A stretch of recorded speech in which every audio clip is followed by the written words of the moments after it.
The stars had never felt so cold as they did in the Kepler drift, and Commander Marcus Cole stood on the bridge of his ship watching the endless darkness stretch before him like a black ocean without shores. His vessel, the Adamantine, was a salvage ship built for picking through the bones of dead stations and abandoned freighters. And today was supposed to be just another routine job in the forgotten corners of space where nobody asked questions and nobody cared what you found. "Commander, we have something strange on the sensors," said Lieutenant Sarah Chun, her voice cutting through the quiet hum of the bridge systems. Marcus walked over to her station and looked at the screen. And what he saw made his stomach twist with uncertainty, because the signal was unlike anything human technology had ever recorded before. "That is not one of ours," he said, and Sarah nodded with wide eyes. "The frequency is completely alien, sir, and based on the pattern, it appears to be a distress beacon." Marcus thought about ignoring it, because smart captains in the salvage business knew that strange signals in empty space usually meant trouble, and trouble was bad for business, and worse for staying alive. But something in his gut told him to investigate, and Marcus had learned long ago to trust his instincts even when they led him into dark places. "Set a course," he ordered, and the Adamantine turned toward the source of the beacon. What they found 30 minutes later made the entire crew fall, silent with shock and awe.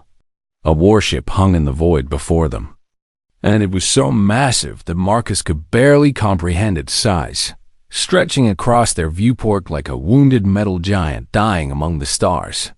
The vessel was torn open in dozens of places, with great gashes in its hull that exposed entire sections to the vacuum of space, and debris floated around it like a cloud of glittering destruction.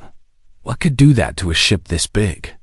whispered engineer Tom Bradley from his station.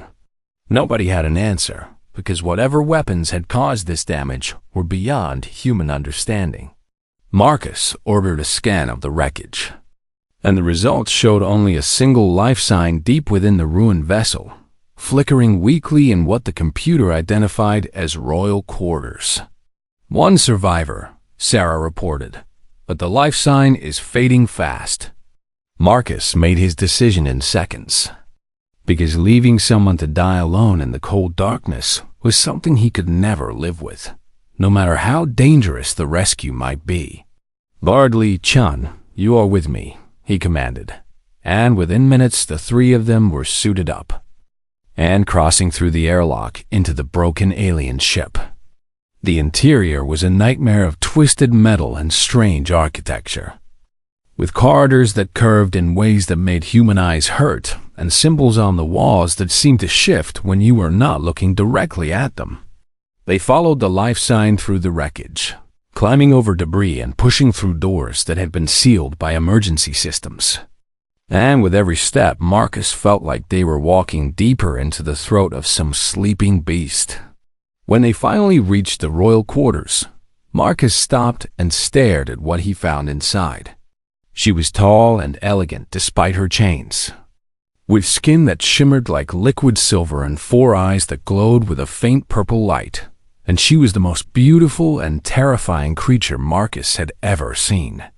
Strange restraints held her against a wall covered in alien technology, and tubes connected to her arms were pumping something dark and poisonous into her veins. "She is dying," Sarah said, checking her scanner with trembling hands. Marcus approached the alien woman carefully, and when her eyes focused on him, he saw intelligence and pain, and something that might have been surprise. "Can you understand me?" he asked. Her voice came out weak and strained, but his translator implant caught enough to give him meaning. "You are human," she whispered, "and you should not be here, because they will kill you for witnessing this." "Who did this to you?" "My own generals," she replied, and there was bitterness in her musical voice. "Because they wanted my throne, and I would not give it to them." Marcus examined the restraints and realized immediately that he had no idea how they worked, because the technology was thousands of years beyond anything humanity had ever created. Bradley tried to hack into the alien systems, but the computer language was completely foreign, and there was no time to figure it out. "We cannot disable it," Bradley reported with frustration. Marcus looked at the restraints, then at the wall they were attached to, and a crazy idea formed in his mind. "We do not need to disable them," he said, pulling out his plasma-cutting torch. Sarah and Bradley watched in shock as Marcus began cutting through the entire wall section, carving a massive chunk of metal free with the alien queen still attached to it. Alarms began screaming throughout the ship, and the sound of security drones activating echoed from somewhere deeper in the wreckage. "Move faster," Bradley urged.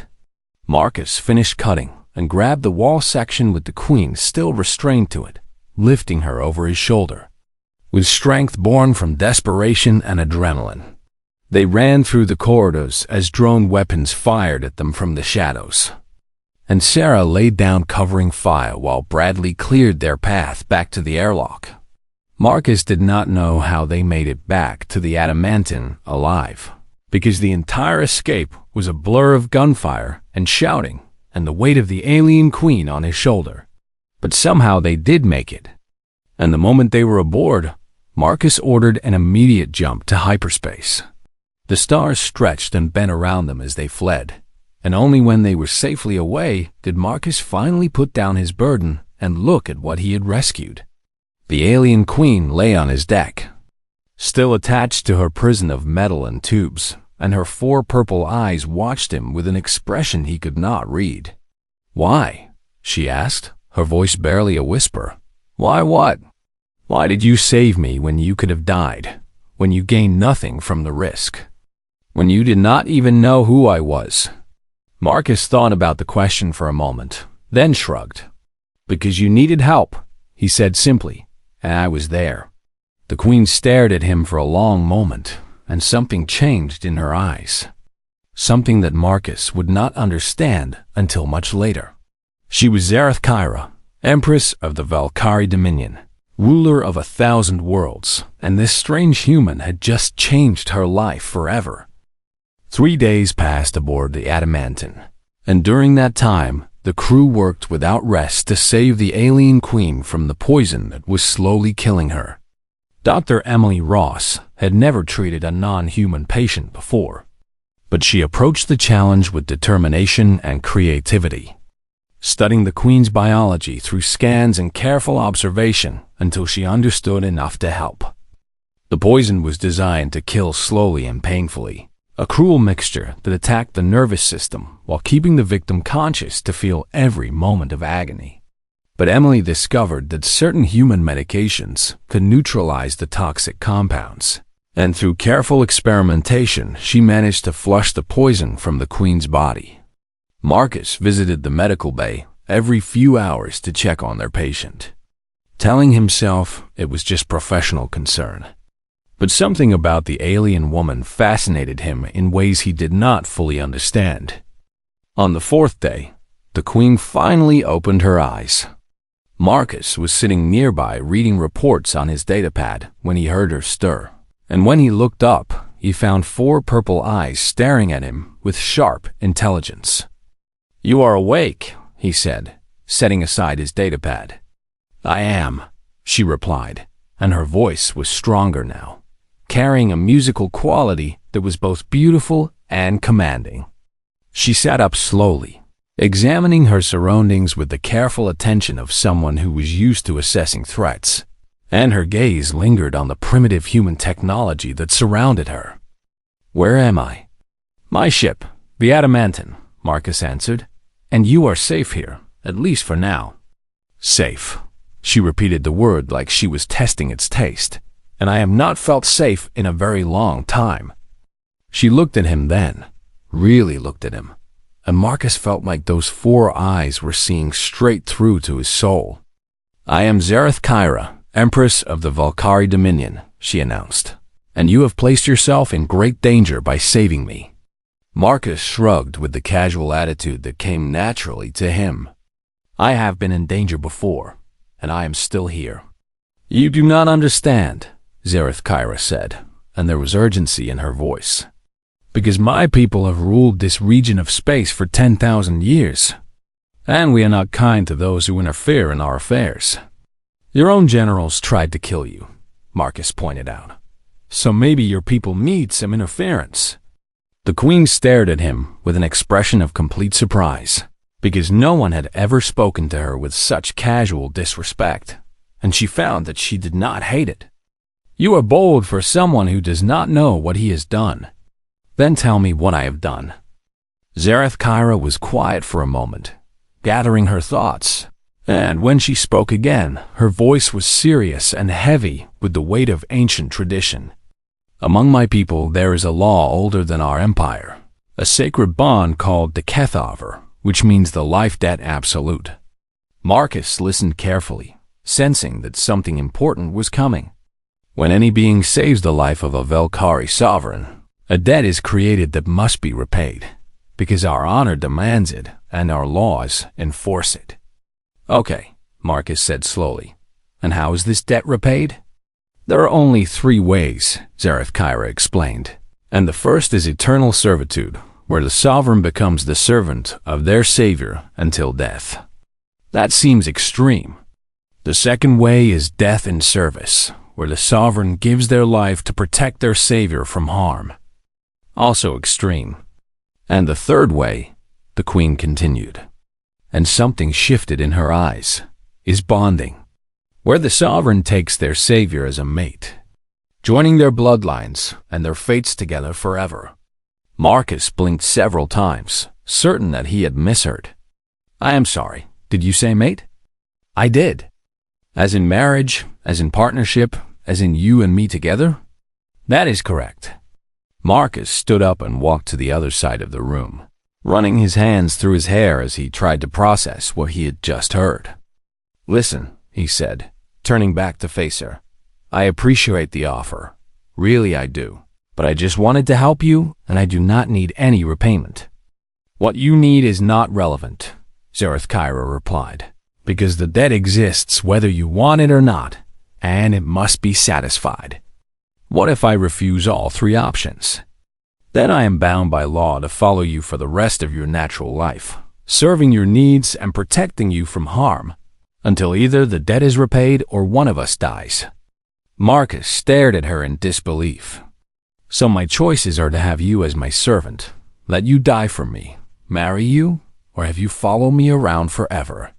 You understand perfectly? This is insane. This is Velkhari law."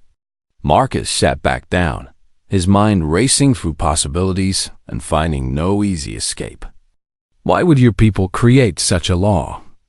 Zareth Kyra's expression softened slightly. "Because life is the most precious gift, and those who preserve it deserve honor beyond measure. And my ancestors believed that such debts could never be repaid through simple means. I was just doing what any decent person would do." "And that," the Queen said with something like wonder in her voice, "is exactly what makes you so unusual." She leaned forward, studying him with intense curiosity. "My generals betrayed me for power, and my own family has schemed against me for years. And every Velkhari I have ever known has acted only from self-interest and ambition. That sounds lonely. It is the way of my people. But then you appeared, a human from a species we considered primitive and unworthy of attention, and you risked your life for a stranger, expecting nothing in return." Marcus did not know how to respond to that. "I have been watching you these past days," Zareth Kyra continued, "and I have seen how you treat your crew with respect, how you work alongside them instead of commanding from above, how you care about their well-being. They are my people." "Yes," she agreed, "and that is something I have never truly had." The conversation was interrupted by an alarm blaring through the ship, and Sarah's voice came over the communication system with urgent news. "Commander, we have incoming ships on an intercept course, and they are broadcasting Velkhari military signatures." Zareth Kyra's expression hardened. "My generals have found us." Marcus looked at the alien queen, this powerful being who had been betrayed by everyone she trusted, and he made a decision. "Then we run," he said, "and we figure out the rest later." As he left for the bridge, Zareth Kyra watched him go with a strange warmth spreading through her chest. She had made her choice about the Kethaver the moment he had spoken those simple words about helping a stranger. She would claim him as her mate. Now she just needed to survive long enough to tell him. The Valkyrie warships emerged from hyperspace like hungry predators, their sleek hulls cutting through the darkness as they locked onto the tiny human vessel fleeing before them. Marcus stood on the bridge of the Adamantine with his hands gripping the command console, watching 6 enemy ships spread out in pursuit formation behind them. "They are faster than us," Sarah reported from her station, "and if we stay on this course, they will catch us in approximately 40 minutes. "Then we do not stay on this course," Marcus replied. He pulled up a navigation chart and found what he was looking for, a massive asteroid field about 20 minutes away that most pilots avoided because flying through it was considered suicide. "Set course for the Shatter Zone." Bradley looked at him with wide eyes. "Commander, that field is too dense for safe navigation, and ships that go in there do not come out." "The Valkyrie know that too," Marcus said with a grim smile. "And that is exactly why we are going in." Zareth Kyra had come to the bridge despite the crew's objections, and she watched the human commander with growing fascination. "Your plan is to fly into a death trap and hope your enemies are too smart to follow?" "Pretty much." "That is either brilliant or insane." "Why not both?" The Adamantine changed course and accelerated toward the asteroid field, and behind them, the Valkyrie ships adjusted their pursuit. A communication signal came through, and Marcus accepted it against his better judgment. A Valkyrie general appeared on the screen, his silver skin marked with the scars of battle and his 4 eyes burning with cold fury. "Human vessel, you are in possession of stolen Valkyrie property, and I am General Keth Arin of the New Dominion, and I order you to surrender the Empress immediately." Marcus leaned forward with a friendly smile. "I think there has been a misunderstanding, because I did not steal anyone, and from what I can tell you are the ones who committed crimes here." "You dare lecture me about crimes? I dare do a lot of things." "Return the Empress, or I will destroy your pathetic ship and everyone aboard." Marcus pretended to consider the threat. "Counteroffer," he said. "How about you go away and leave us alone? And I do not report your treason to every civilized system in the galaxy?" The general's face twisted with rage. "You are nothing but an insect, and your species is barely capable of reaching your own moon, and you think you can threaten me? I already saved your Empress from your own trap, so clearly I can do a lot of things you did not expect." Marcus cut the communication and turned to his crew. "We enter the Shatter Zone in 5 minutes, so everyone strap in and hold on tight." The asteroid field loomed ahead of them like a wall of spinning death, countless rocks of all sizes tumbling through space in chaotic patterns that made navigation nearly impossible. Marcus took manual control of the ship, his hands steady on the controls as they plunged into the chaos. Rocks flew past the viewport in a blur of gray and brown, and the ship shuddered each time a small fragment struck the hull. "They are following us," Sarah reported with surprise, "and at least 3 of their ships have entered the field." "Then they are dumber than I thought." Marcus pushed the Adamantine through gaps that seemed too small, weaving between asteroids with reflexes that came from years of salvage work in dangerous environments. The Valkyrie ships were faster and more advanced, but their pilots were trained for open space combat, not this kind of insane close-quarters flying. One enemy ship clipped an asteroid and spun out of control, crashing into another rock and exploding in a brilliant flash of fire. A second ship tried to follow the Adamantine through a narrow passage and got stuck, its hull scraping against stone until the damage became too severe and the vessel broke apart. "2 down," Bradley cheered. But the third ship was still coming, and it was getting closer.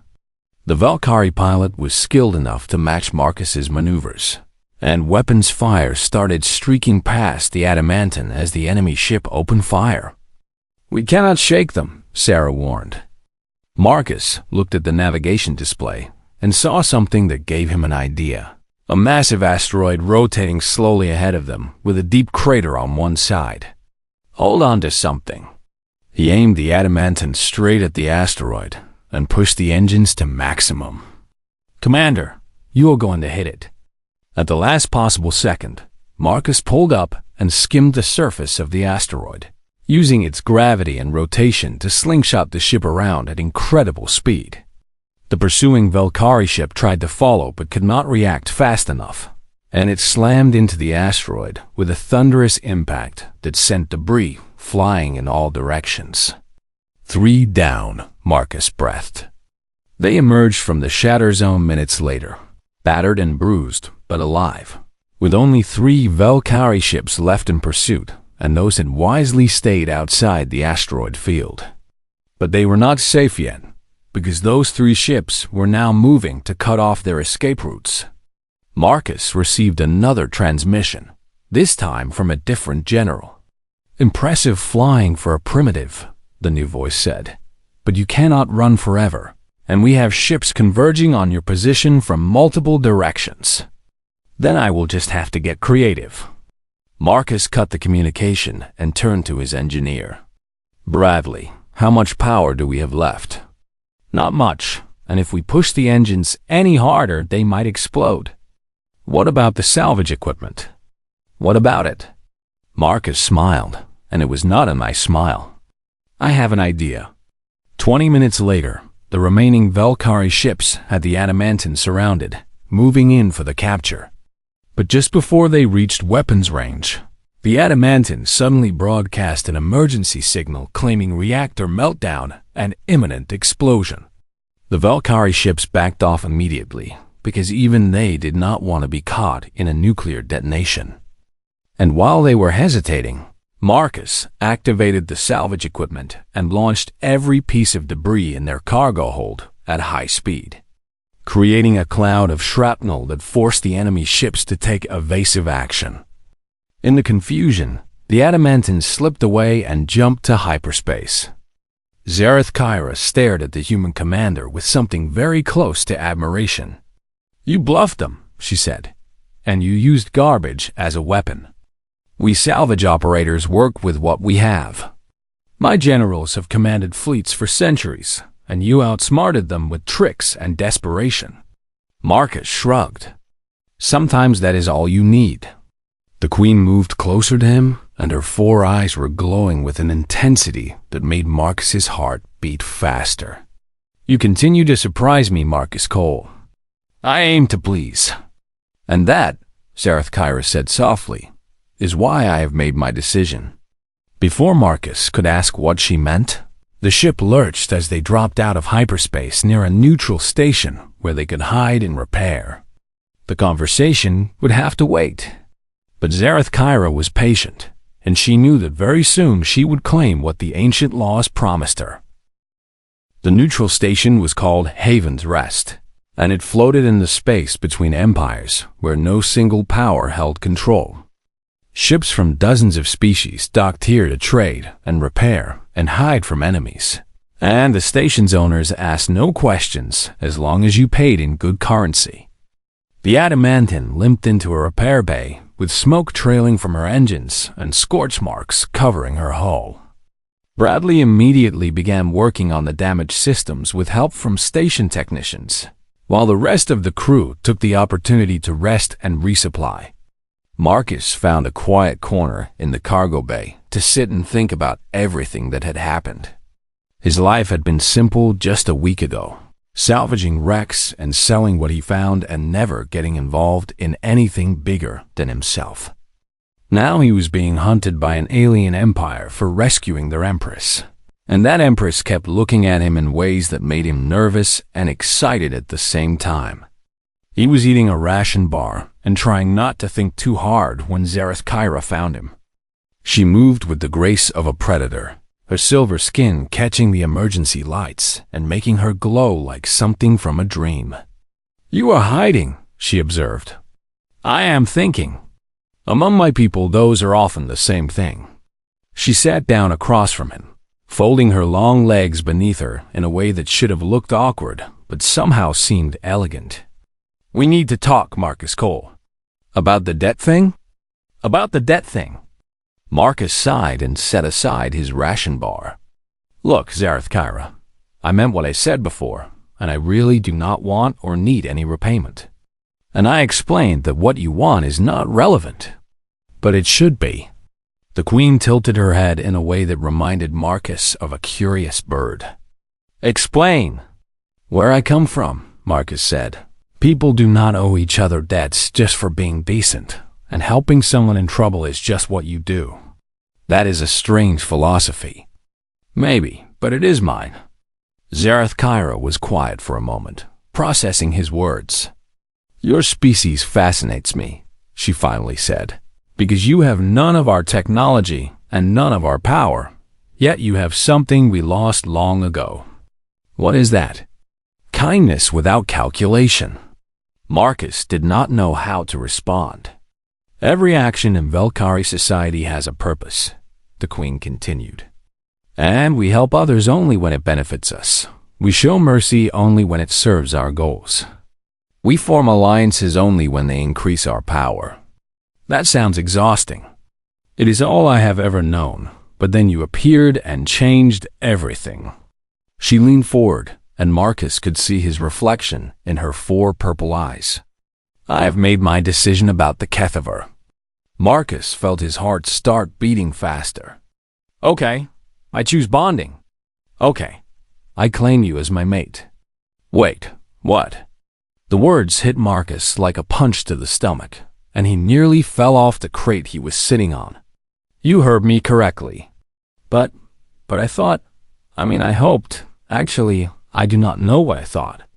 Zarathkira made a sound that might have been laughter. "You are stuttering. You just proposed to me." "I claimed you, and there is a difference." "What difference?" "When you propose, the other person can say no." Marcus stared at her with his mouth hanging open. "So I do not get a choice?"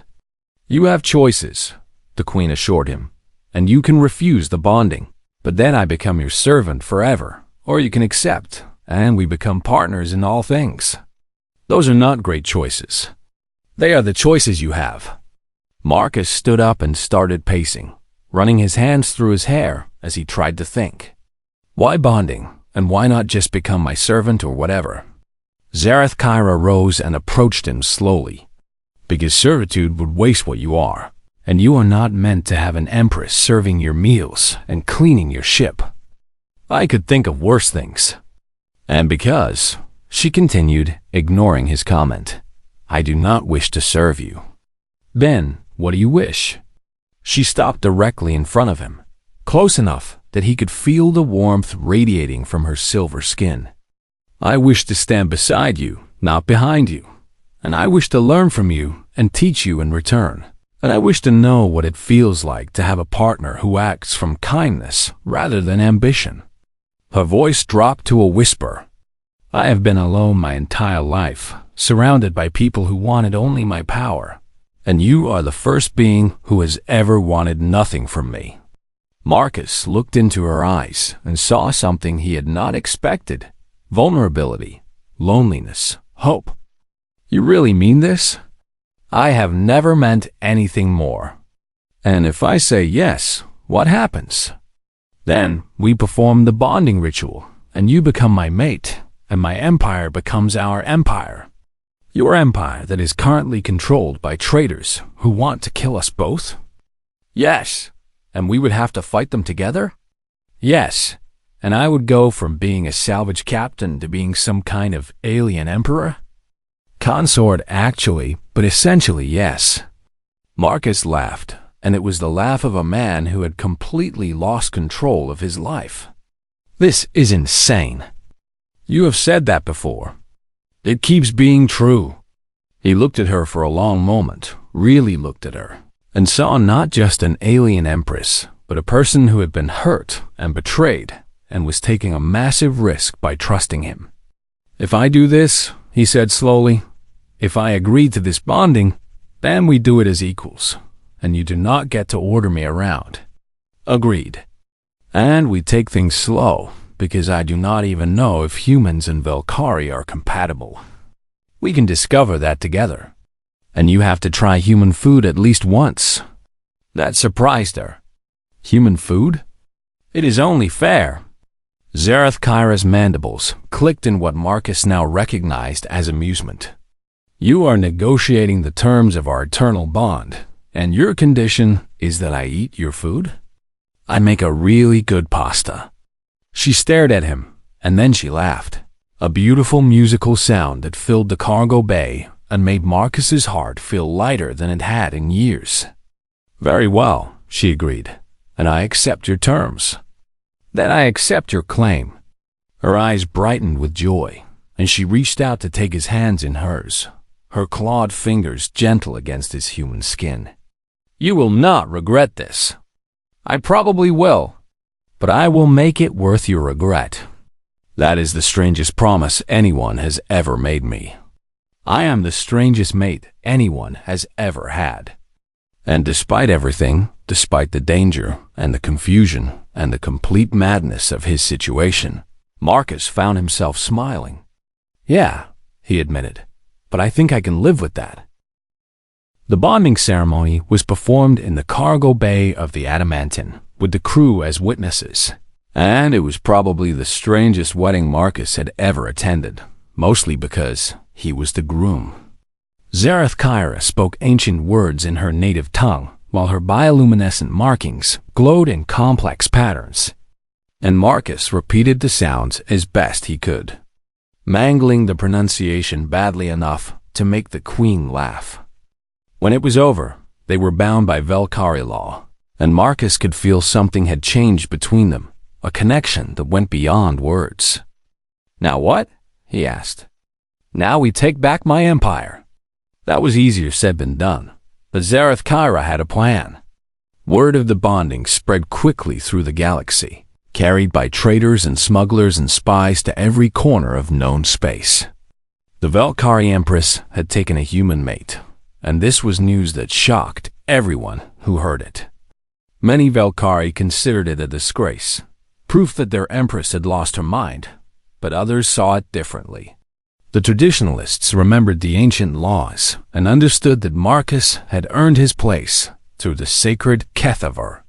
Messages began arriving at Haven's Rest, coded transmissions from Velkari commanders who remained loyal to the true empress.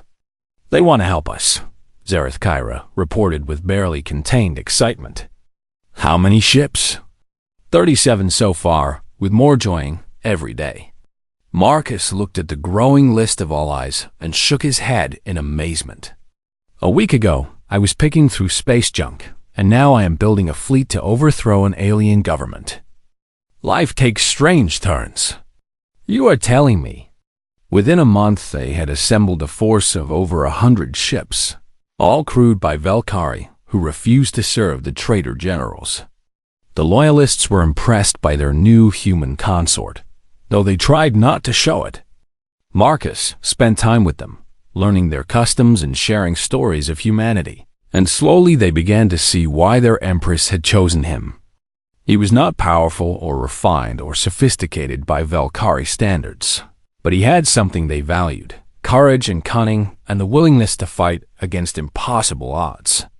When the fleet was ready, they set course for the Velkari throne world. The journey took 3 days, and Marcus spent most of it on the bridge of the Adamantine, which had been upgraded with Velkari technology and now served as the flagship of the Loyalist fleet. "Are you nervous?" Zareth Kyra asked him the night before they arrived. "Terrified." "Good, because fear keeps you sharp." "Is that supposed to be comforting?" "It is supposed to be true." She moved to stand beside him, and together they looked out at the stars. "Whatever happens tomorrow," she said quietly, "I want you to know that I do not regret choosing you.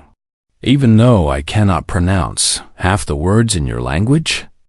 Even though I accidentally insulted your admiral by using the wrong greeting. He found it amusing. Even though I am just a human salvage captain with no business being here. Zareth Kyra turned to face him, placing her clawed hands on his shoulders. You are not just anything, Marcus Cole, and you are my mate, my partner, my equal. And tomorrow we will show the galaxy what happens when a Velkari Empress and a human stand together. Marcus felt his fear fade, replaced by something warmer and stronger. Let us go get your throne back.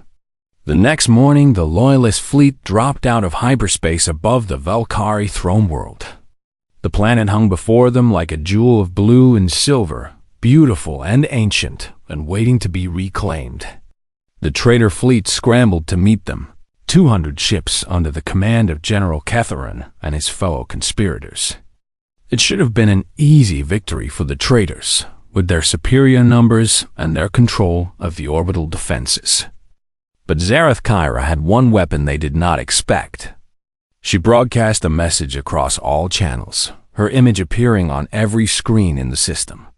I am Zareth Kyra, rightful Empress of the Velkari Dominion, and I have returned to claim what is mine. She paused, letting her words sink in.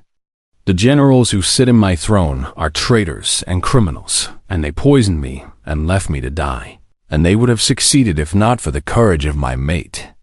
She reached out and pulled Marcus into the frame. This is Marcus Cole of the human species, and he saved my life when my own people tried to take it. And he has earned the right to stand beside me through the ancient laws of the Kethavar. Across the traitor fleet, commanders exchanged uncertain glances. You have a choice, Zareth Kyra continued, and you can follow traitors who murder their own sovereign, or you can return to the true Empress and be forgiven for your mistakes. For a long moment, nothing happened. Then, one ship broke formation and crossed to the Loyalist side, then another, then a dozen, then 50. General Keth Arn screamed orders to fire on the deserters, but his remaining captains hesitated, and that hesitation was all the opening Marcus needed. All ships, attack now. The Loyalist fleet surged forward, and the battle began. It was chaos and fire and death, but the traitors were already broken by the mass defections, and their resistance crumbled quickly. Marcus flew the Adamantine into the heart of the enemy formation, using the same tricks and tactics that had worked in the Shatter Zone. He rammed one ship, outmaneuvered 3 others, and somehow managed to put the Adamantine right beside General Keth Oren's flagship. Surrender, Marcus broadcast, and you might live to see trial. I will never surrender to a human. Your choice. The Adamantine's upgraded weapons tore through the flagship shields, and the general ship exploded in a ball of fire. With their leader dead, the remaining traitors surrendered. The battle was over. 3 hours later, Zareth Kyra walked into her throne room with Marcus at her side. The great hall was filled with Velkari warriors and nobles, all watching their empress return from the dead with a human mate by her side. She climbed the steps to her throne and turned to face her people. I have seen the worst of what we can be, she announced, and I have also seen what we could become. She looked at Marcus with love and pride. This human taught me that power without kindness is worthless, and strength without compassion is weakness, and the greatest courage is helping others without expecting reward. The crowd was silent, hanging on her every word. The Velkari will change, she declared, and we will learn from humanity, and together we will build something better than what came before. She sat upon her throne and gestured for Marcus to sit beside her.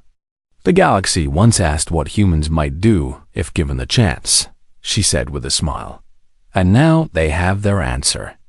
Marcus looked out at the crowd of aliens who were now somehow his subjects, and he thought about the strange path that had led him here.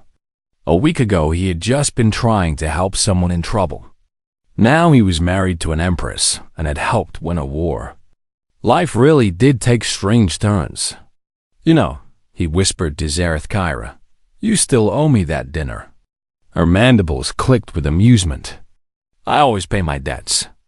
And somewhere across the galaxy, humanity's reputation changed forever because they were no longer primitives to be ignored. They were the species that had won an empress's heart, and that made them worth watching very closely indeed.